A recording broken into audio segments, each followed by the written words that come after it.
ശബരിമല കൊടിമര പുനഃപ്രതിഷ്ഠയ്ക്കായി സ്വർണം സംഭാവന നൽകിയെന്ന് സ്ഥിരീകരിച്ച സിനിമാ പ്രവർത്തകർ ഷാജി കൈലാസ്, രൺജി പണിക്കർ, നിർമ്മാതാവ് ജി സുരേഷ് കുമാർ എന്നിവരാണ് വിജിലൻസിന് മൊഴി നൽകിയത്.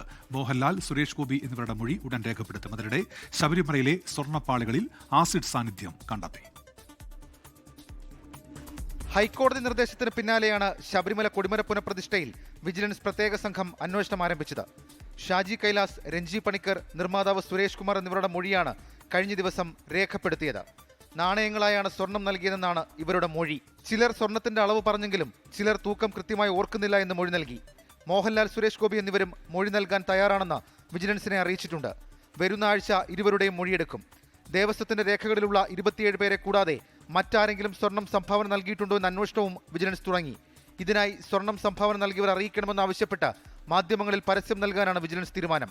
ഇത്തരത്തിൽ തെളിവുകളുമായി വരുന്നവരുടെ സ്വർണത്തിന്റെ അളവ് കൂടി കണക്കാക്കിയാൽ യഥാർത്ഥത്തിൽ എത്ര സ്വർണം കിട്ടിയെന്ന് ഉറപ്പിക്കാനാകുമെന്നാണ് വിജിലൻസിന്റെ പ്രതീക്ഷ.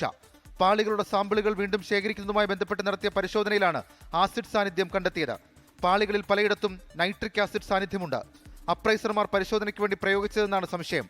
നൈട്രിക് ആസിഡ് ഉപയോഗിക്കുന്നത് പരിശുദ്ധി പരിശോധിക്കാനാണ്. ക്രമേണ ഈ ഭാഗങ്ങൾക്ക് കേടുപാടുകൾ വരാൻ സാധ്യതയുണ്ടെന്നും ജാഗ്രത വേണമെന്നും ലീഗൽ മെട്രോളജി ഉദ്യോഗസ്ഥർ ഉൾപ്പെട്ട വിദഗ്ധ സംഘം നിർദ്ദേശം നൽകിയിട്ടുണ്ട്.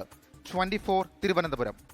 ലോകത്തെവിടെയായാലും ഏത് സമയത്തും 24 വാർത്തകളും ഓഗ്മെന്റഡ് റിയാലിറ്റി പാക്കേജുകളും എക്സ്പ്ലെയിനറുകളും വിശദമായി കാണാൻ ഞങ്ങളുടെ യൂട്യൂബ് ചാനൽ നിങ്ങൾക്ക് സബ്സ്ക്രൈബ് ചെയ്യാം.